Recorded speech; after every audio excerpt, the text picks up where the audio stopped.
why are you still fighting the struggle to have independence for Biafra?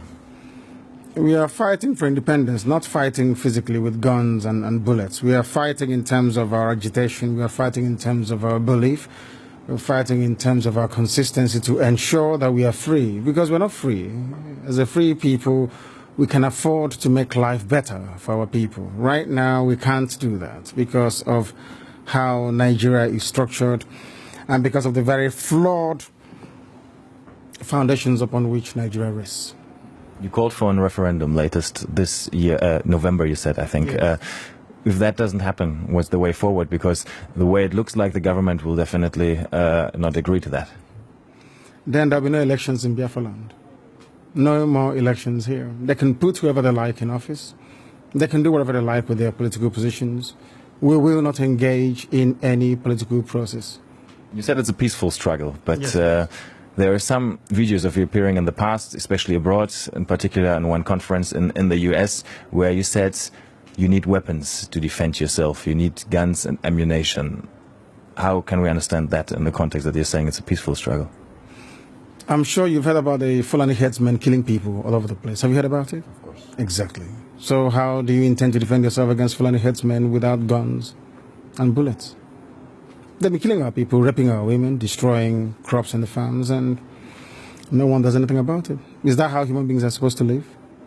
So, and you have the right to arm yourself and defend yourself with arms in that context? Self-defense is recognized even by all the known laws of the UN. Is that not correct? We have the right. If somebody were to barge into this very interview now wielding a machete or an AK-47, are you suggesting we should let them get away with it? You were detained for almost 2 years, from 2015 on, and actually there was no trial. No trial ever happened, and despite several court rulings that said you were supposed to be released, you were not released. Yes. Do you think you were treated in a fair way by the government?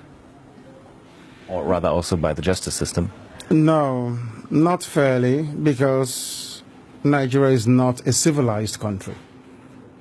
People behave like animals. They're not reasonable enough. They're not disciplined enough.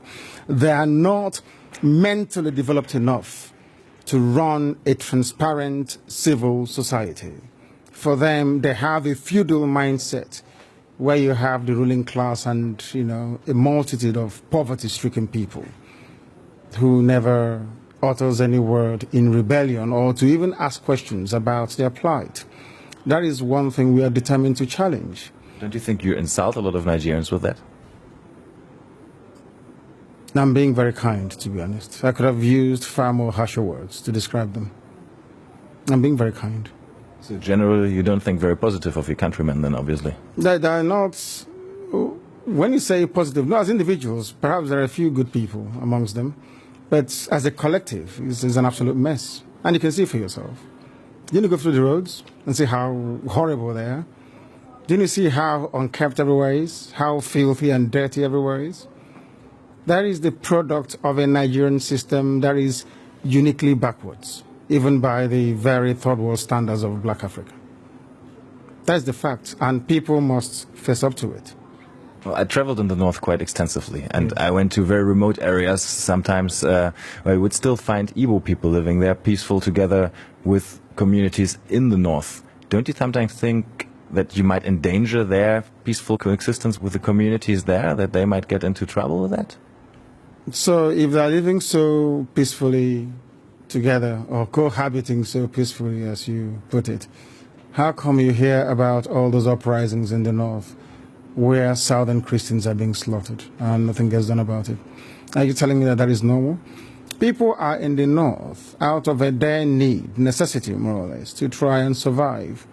Because here, the entire production process has been emasculated by people and policies that are geared towards ensuring that our people exist in perpetual state of poverty.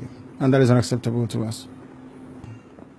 What we're asking the world to recognize is that we want to live in peace, not in pieces. We want to live in peace, just to allow us to be.